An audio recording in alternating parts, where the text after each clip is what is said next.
Hi, Natalie. How are you? Hey, Scotty, good. How are you? I'm good. It is really good to see you. And it is really good to be here and talk about the subject that we're talking about today, the person that we're talking to. I am so excited. Before I get started, though, I want to tell you somebody said to me, why do you wait till the end of the podcast to say subscribe to the podcast? You need to do that right at the top of the podcast. So I'm changing up the style. If I forget, you need to remind me, Natalie. But if you are listening to this, if you're watching this, subscribe to What Drives Her from A Girl's Guide to Cars. We talk about women. We talk to women who are changing the automotive industry from the inside, and we talk about careers, and we talk about why they do what they do for their careers, why they love it, what does drive them in their careers. And we talk to a few men here and there as well, too. We've had some really cool men on the podcast as well. Okay, plug is over. And Natalie, I have a question for you. Ooh, Have shoot. you ever driven the racetrack at the Circuit of the Americas in Austin, Texas? Yes, that's one of the things I miss about Austin. And it was for a holiday event, so that was really interesting. So you didn't get to go like 100 miles an hour? No, admittedly, no. I would have loved to have done that, but yeah. It is. So here's what you need to know about the track at the Circuit of the Americas, or COTA, as we call it. It is the only purpose-built F1 track in the United States, and they actually built it to win the contract for F1. So that's why it's here. There is an F1 race every fall here in Austin, which is the biggest thing. It is the biggest money maker. Brings in more money in terms of tourism, hotels, meals, and all that than any other event all year long. And it's one of 20 something, 30 something F1 races, 20, I think it's 28 or something like that. I'm sure I'm wrong about that, but it's one of not that many F1 races around the world. And it's built specifically to be able to house these F1 teams, which do something really interesting. Have you ever seen how they set up their the teams on the track at an Really F1 cool. race? Yeah, I've been one time. Haas invited us out from the fan event. It was really cool. They're like, "Here's some tickets." We're like, oh, and there I am with my baby, less than a year old. They're like, "Let's go." They turn the track into like this little village, and they actually build out like a whole shop to fix the cars. They build up not just the pit where they, change the tires and stuff like that, but they build out like a whole shop. I mean, you look at it and you think, yeah, can I come in and get my brakes done too? Because it's incredible. No, you can't. But it's pretty incredible. And then they even have like a viewing area where people can sit. They have like cameras. They have catering because people are there literally around the clock. And so they just bring them food because they don't want them to leave. They just bring them food. And everything comes packed in these like big, aluminum bins. They unpack it. They build the village. They're there for 4 days. They do all their qualifying. They do everything that they need to do. The race is over. And literally the minute the race is over, they start packing up and they fly everything to the next location. It is insane. I've never seen anything like it. I guess that's why it brings in so much money and why it's so expensive, because it has to cost a fortune to essentially fly these cars and the garage and all the people that go with it to a new location every 2 weeks for however many months, 10 months of the year or something. Insane, right? Oh yeah, lots of logistics there. Yes. So it was a real special treat to be able to drive on the track at COTA and drive as fast as you can in some race cars. We actually got to drive the entire lineup, other than the Grecali, and the Levante, which are their SUVs. We drove everything else in the Maserati lineup on the track at COTA not too long ago. And that is where I got to sit down with Maria Conti, who is the head of Maserati Corse, which is Maserati's racing division. So I'm going to ask you this question, Natalie. When's the last time you have met or even heard of an executive who went from head of communications to head of racing. That is new to me, and I love that. I love it too. And that is the career path that Maria Conti has followed. She also might be the only president of a racing division in maybe all of racing. There are a few women, but there are not many. And Maria is one of the very few senior leaders in automotive racing. And so that also, like those two details gave me a little chill. And the other thing that makes our conversation with her so special is that she truly is a part of the Maserati family, not like, by bloodline, but she's worked there almost her whole career or much of her career. And instead of going outside of the family and saying, let's bring in an executive, really the need to build the culture comes from within the organization.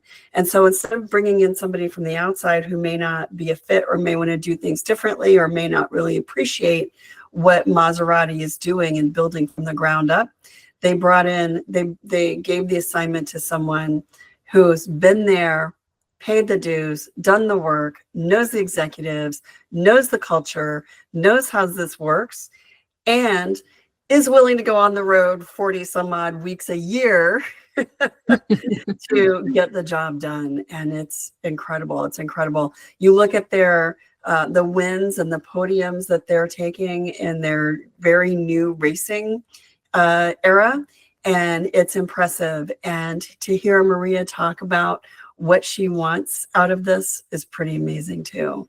So with that, why don't we go to the conversation with Maria Conti?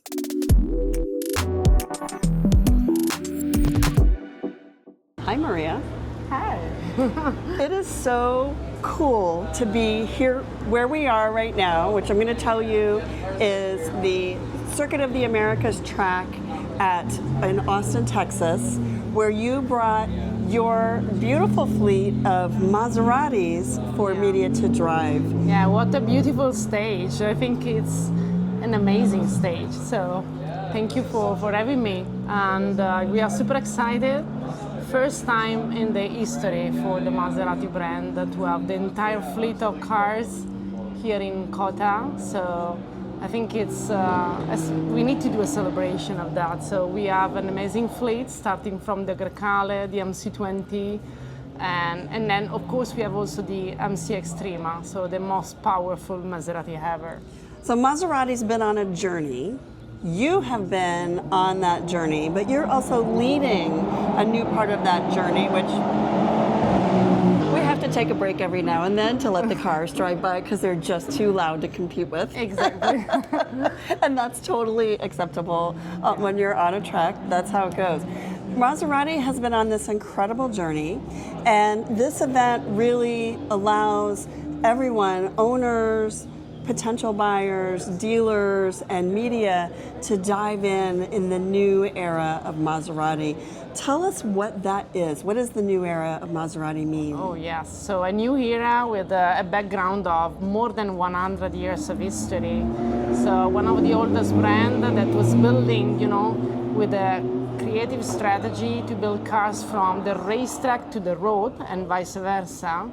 And now we are writing the new chapter of this journey, that is a journey of course, performance, because performance is fundamental for Maserati, elegance, because it's like the Beauty and the Beast. The Maserati are beautiful, oh, I love that. But under the bonnet they are beast. Mm-hmm. And technology, because of course innovation is at the center of the Maserati strategy, and we have a mix of technology compared to the combustion engine, but also on the electric side of the brand, of course. Which is very exciting, and we're going to be bringing you more on the electrification of Maserati, more content on that. We've got a story, and we've got some video on that, and we'll talk about that. Yeah. But what I really want to talk about is what you do. Tell us what you do, because this is really where the future of Maserati is. Tell us what you do. Yeah, so what I'm doing is I'm the first woman being in the motorsport. of Maserati. The first lady officially was the Formula One driver.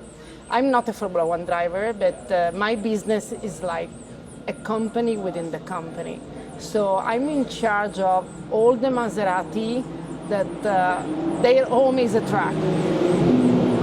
And There they go. so my home is the racetrack, and I'm in charge of course, the GT Championship. And by the way, GT2 is coming to North America very soon. I'm in charge of the MC Extrema, the most powerful Maserati ever produced in the history, and also the Formula E. So what we are trying to work together with engineers to develop the most powerful Maserati on racetrack, and then based on that, we are going to transfer the technology to the road Maserati. For example, we have the GT2 Racing, but also we have the GT2 Stradale, and so we start from the racetrack, and based on that, we work with engineers to develop also the road legal version. So I'm a lucky woman that I can spend my time on the pit lane most of the day of my life right now. So before you ran Corsa, which is the track or the sport division of Maserati, what did you do before that? You've been with Maserati for a while, and also with some other car makers. I spent like quite 8 years within the brand, and more than 10 years in the group. And I was in charge of comms, and also the creativity. I was the one that I was trying together with the team to invent new ways to communicate and giving added value to the brand. And so I'm the crazy and creative mind normally within the team. And so I spent more than 20 years in communication, events, creativity. And then after having a baby, I decided, to turn the page and to start from scratch with a new energy, new vibes. And so I was asking and, designing my dream, so to be in charge of motorsport. So you actually have 2 new babies. Exactly. There's an actual baby. Exactly. He's 18 months old. His Exactly. name is 18 months. Pietro. Pietro. And then Maserati Corse Exactly. is your other baby. That's amazing. And so what's your goal with Maserati Corse? What do you want to accomplish? Wow, we are super ambitious. So for Corse, we would like to consolidate the GT2 Championship. Right now we are just in Europe. Next step means next year we are going to enter in the US market. Then we would like to move to Japan as well. So we are working to enter in the Japanese market with the GT2 in the Emirates, and also we are investigating some other markets in Europe, like UK for the GT Cup and the German one. And so means customer racing program GT2, and then we are going to deliver the rest of the Extrema, because there are 62 units already delivered, 15. So we have a huge work on developing the new Extrema to deliver to the customer. And then to continue, of course, our journey on the Formula E side, because it's part of the strategy of the electrification. And so talk about electrification and Formula E. How long has Maserati been in Formula E, and why is Formula E important to Maserati? Yeah, so I love this question. So we started 2 years ago.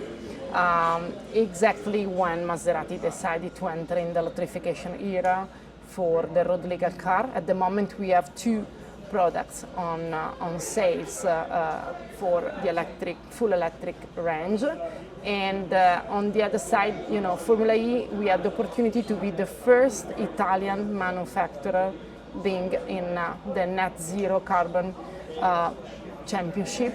So we would like to be the first one, and having Maserati there is not just a matter of pure electric, it's just a matter of make the brand more innovative, and so we are proud to be there. And so what does Formula E mean to the, you like to call them street legal. We like to call them cars we can drive. But what does the Formula E mean to the cars that you're producing for consumers who will drive these every day? Yeah. So we spend a lot of time within engineers for the Formula E team and Maserati engineers, and we learn from each other. So we are trying to transfer the technology for Formula E to Maserati and Maserati to Formula E. So there are a lot of initiatives, especially with the simulator system or the bench for our electric engine in Modena, in our headquarters. And the team, they are sharing data. And I tell you that something interesting is coming up from Formula E for the road vehicle car in terms of performance, but also in terms of range extender for the electric engine. Range extender. We always like to hear range followed by more, longer. Yeah. But with the Gran Turismo Folgore, for example, is 800 volt. You can drive more than 500 miles. That's great. Yeah. So for sure you can go to Houston and go back. And it's fast charging. Exactly. Yeah. That's the 800 volt architecture. It gives you the capability to charge quickly. Yeah. And so when it comes to Formula E, so you're in every race around the world. So anyone who goes to a Formula One race can put on their Maserati hat, and Maserati shirt, and be in the stands, and cheer on the brand. Do you envision, where do you envision your relationship with Formula E going? So at the moment, Formula E organization is working on the Gen 4. At the moment, we are driving with the Gen 3 Evo. So next step is going to work together with them to develop the new car together. As you know, in Formula E, all the cars are the same. So what is changing is brakes, the powertrain, the battery, and the strategy, of course, of the race. So at this level, we are working with them to understand our future from, a partnership point of view, but also from a technical point of view on the car. So they are working on the next generation car, more powerful, faster, and with a wider range, of course. So I'm going to shift the conversation a little bit because 18 months ago we mentioned Pietro was born. How did you take that step back and think about your career, what you were doing, and having a baby, a special moment for all of us and something that was very important to you? How did you balance that career goals? I think, the secret, I think there are two topics. One is a matter just of organization. And I'm creative, but I'm also super precise.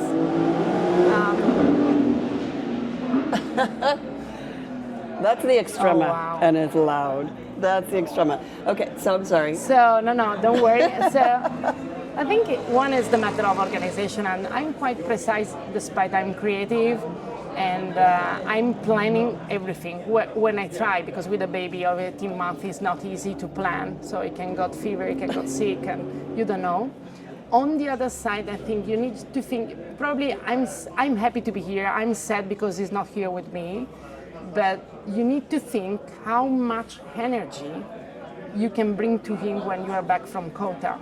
So if I stay just in the office in Modena, or if I stay living a normal day within meetings and meeting the boss and customers, okay, it's fun because every day we have amazing experience in our life. But if you go to US and coming to Texas, how much stories I can invent, I can transfer to my husband, to my family, to Pietro. So that's the secret. So you need to be always positive and think about that. How much energy, how much culture that you can transfer to the baby. Of course, most of the time I was traveling with me, especially in Japan, when I can. Not here, but so happy to come back and to tell him this amazing experience. So imagine also the fairy tales that I can tell him during the night if you're going to sleep, and maybe about Texas, about Austin, about Kota. So I think my fantasy is growing up. And so I love that. I love the bedtime stories in her house must be really good. And imagine you are driving the Extrema. Exactly. That's amazing. In one of the most iconic racetracks. So tell us about, though, you did something that's increasingly more common but still unusual, and that is to take an extended business trip and bring the baby, plus I'm assuming you have a nanny or a caregiver and all the things that a baby needs and the childcare during the day.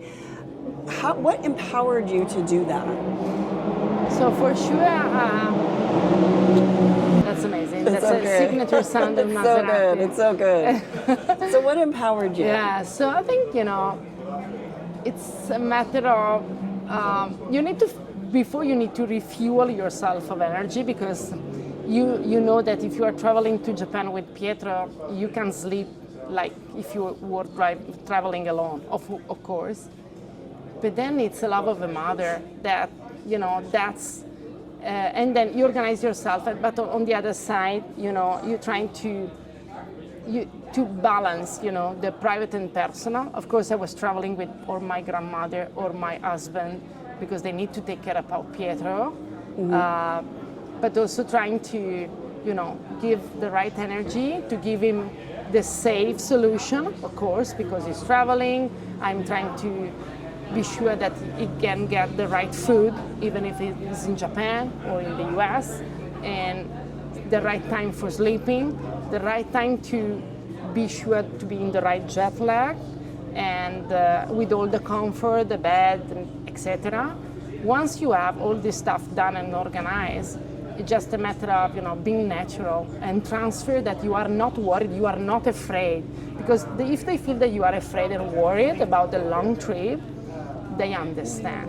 So if you are organized and then you have a support and you feel comfortable, they feel that they can come with you. It's like entering in a dark room. If you walk and you are okay, it's fun. If you stop before the door because the room is dark, they feel that there is something strange inside. So I think we are not wearing a mask as a mom. We are just, I feel comfortable in the racetrack, yes. I feel comfortable on a plane traveling from Milan to Austin, yes. So I think I can transfer the same feeling I have. And how did you broach that subject with your company? Not every executive says, I need to bring the caregivers, my husband, my baby, all the stuff, and I might have to. That's an investment. So I'm not overlapping the timing I have during the day dedicated to my job. So I just investing my personal time and also my money to pay the flight for my husband, my grandmother, the bigger room, the bed for the baby. And I'm lucky because till 2 years old they are traveling for free, so I'm sharing the seat. Pass them back so and forth. probably the company is going to pay for his seat because I was just walking inside the plane. So that, yeah, it's pure investment. So the company understand that if you are mature enough to separate the two topics. So if I need to be like this morning, 7:30 here in the racetrack, you need to have someone taking care of Pietro. Pietro is not here, but it's just an example. And then and once you're back, of course, you can stay with him all day, but then you can have dinner with him, and maybe you skip the dinner with the colleagues, or if are journalists or Scotty, of course, you go with Scotty. But yeah. But it's not job, it's just a pleasure and culture that you can transfer also the dinner with Scotty with Pietro.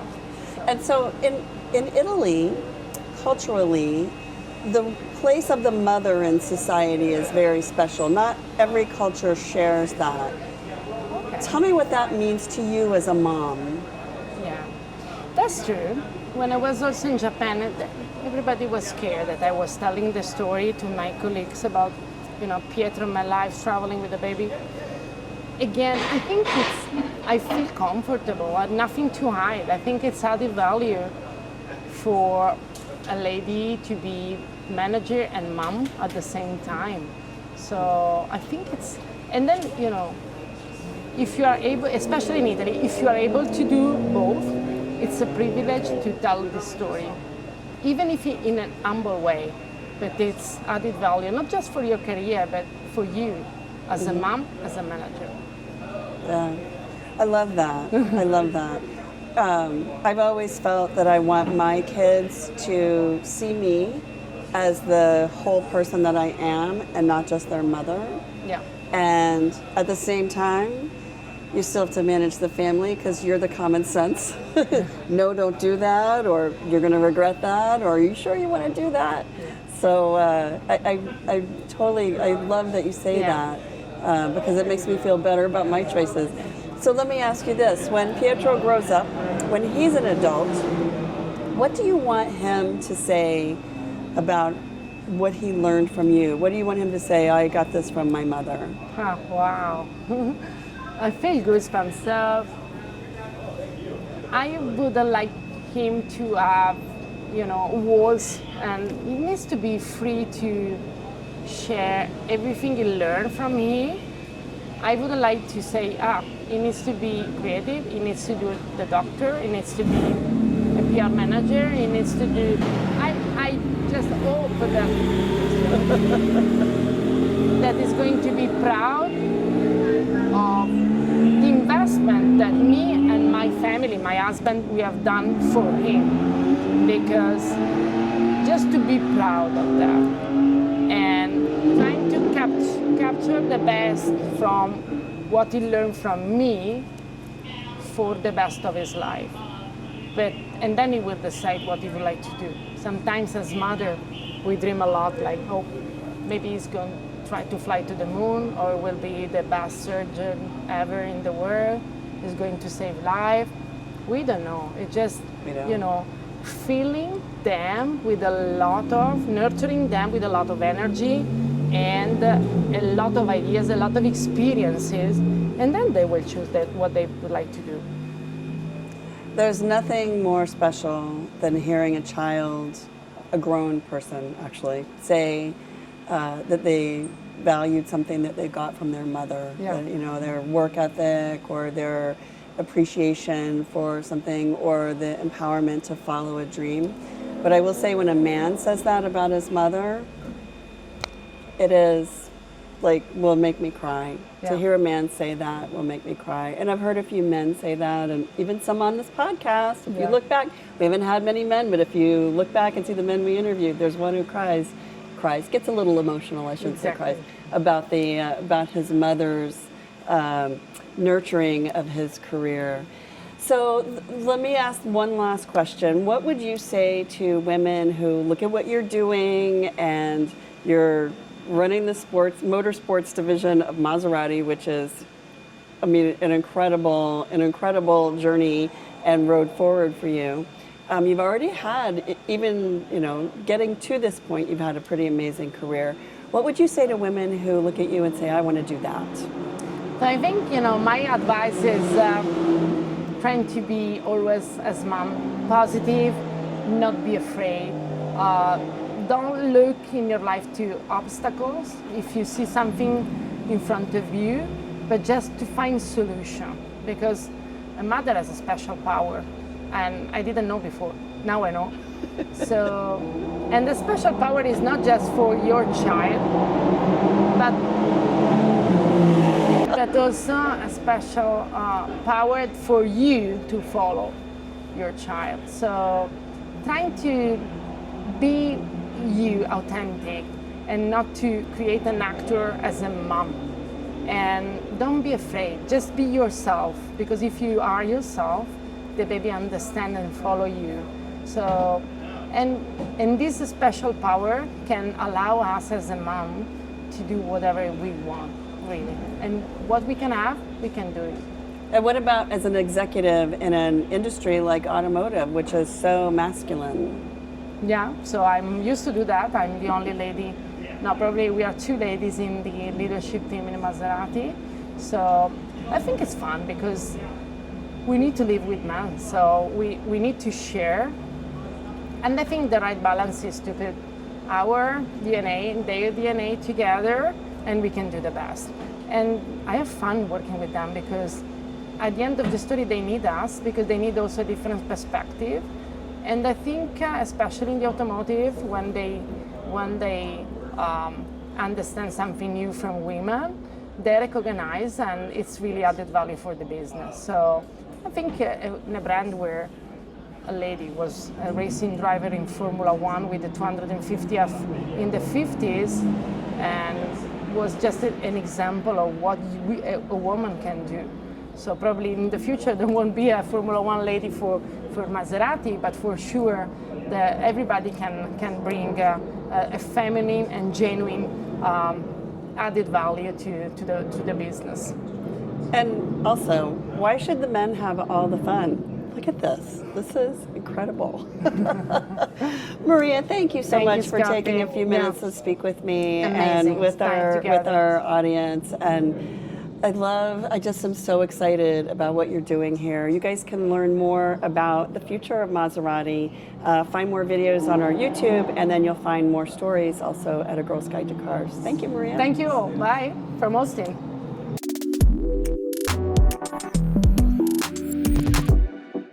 How about that conversation with Maria? Wow. I still have chills from talking with her. I loved talking with her. That's awesome. And it was really loud, right? I mean, pretty impressive with those cars. You know, when you're doing an interview with someone and you have to pause every few minutes because a race car is driving by that's so loud, you know that the microphone that you're wearing is not going to pick up your question and you can't hear the person you're talking to. You know, you're in the zone. Yeah, definitely. Yeah. With the full lineup that you got to drive, you know, what was that like on the track? I'm going to say that was pretty amazing that they brought every car. We didn't drive their SUVs, but we drove every other car in the lineup. The Extrema, which is, you know, the one with the big wing and, you know, truly track only, is not even supposed to be legal to drive on the streets, not street legal.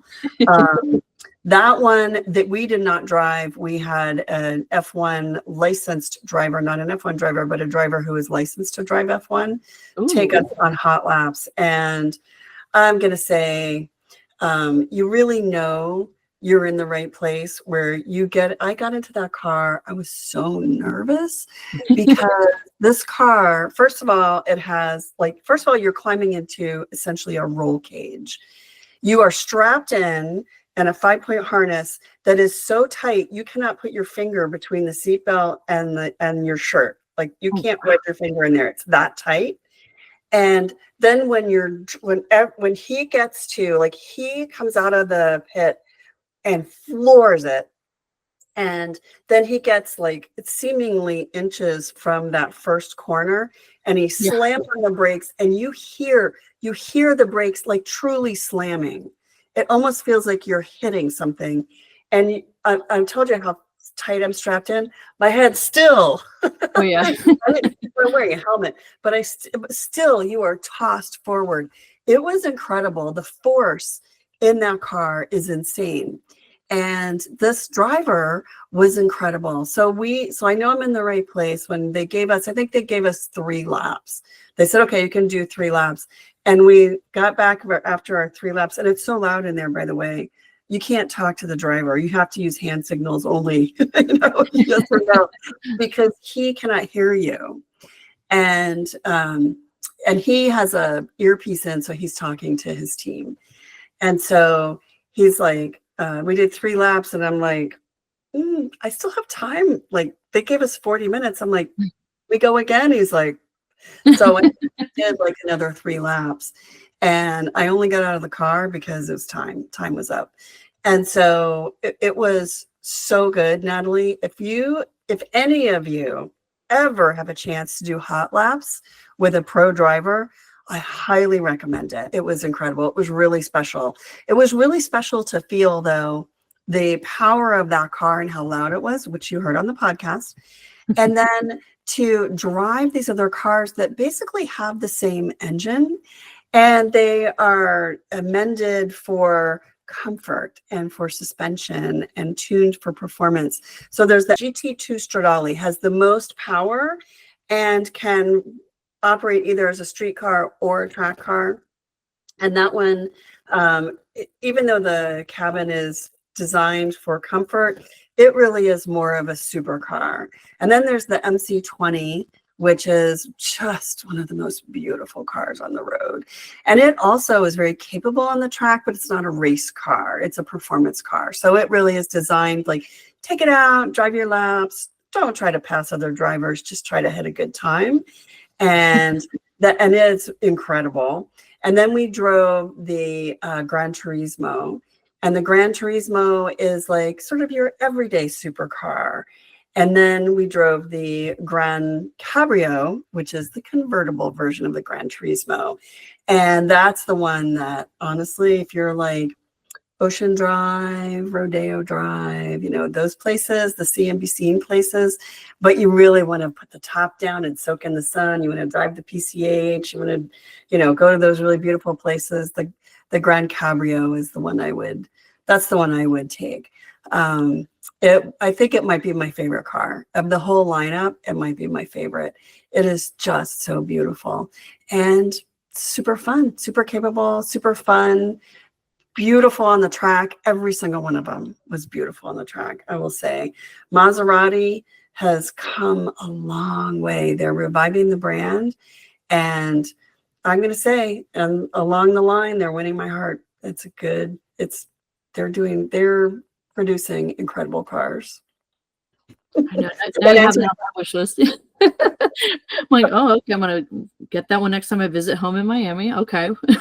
Yeah. Honestly, if you have the chance, you've got the Maserati test drive available, do it. It was so good. And I really loved talking with Maria. And you can see very much, I mean, we talked about this, but you can see when you get in their car and take a test drive, you see where their R&D brain is going. You know, you can see how they're proving this on the racetrack so that they can put that technology into the daily driver.